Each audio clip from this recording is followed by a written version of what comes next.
आखिरी जो बात मैं ज़ल्मा खलीलज़ाद साहब के बारे में बताने जाऊँगा, उससे पहले मैं आपको एक और इंटरेस्टिंग फैक्ट बताता हूँ। इंटरेस्टिंग फैक्ट है उनकी बेगम, यानी कि शरल बेनार्ड। शरल बेनार्ड जो है ये बहुत रिनाउंड ऑथर हैं, फ़िक्शन और नॉन फिक्शन के ऊपर काम करती हैं, बहुत बड़ी फेमिनिस्ट हैं। इनकी मशहूर किताबों के अंदर वेल्ड करेज, हीरो जहाद, turning on the girls, women and nation building और मुगल बफ़े है। मुगल बफ़े पाकिस्तान के पेशावर के ऊपर है।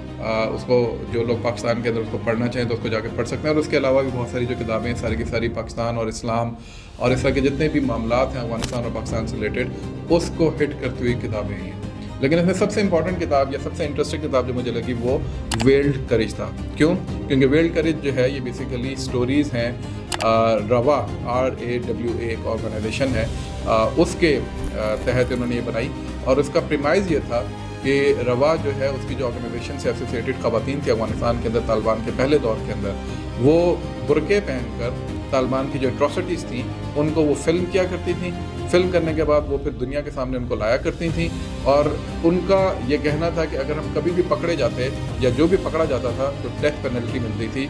और इन सारी स्टोरीज़ को इकट्ठा करके उसके ऊपर जो किताब बनाई वेल्ड करेज के नाम से, और एज आ रवा के चीफ एडवाइज़र के तौर पे जो सर्व किया वो शरल बेनार्ड ने किया। शरल बेनार्ड जो है ये एक बड़ी स्टॉन्च ज़ायनिस्ट ज्यू हैं, ये भी शायद बहुत कम लोगों को मालूम होगा।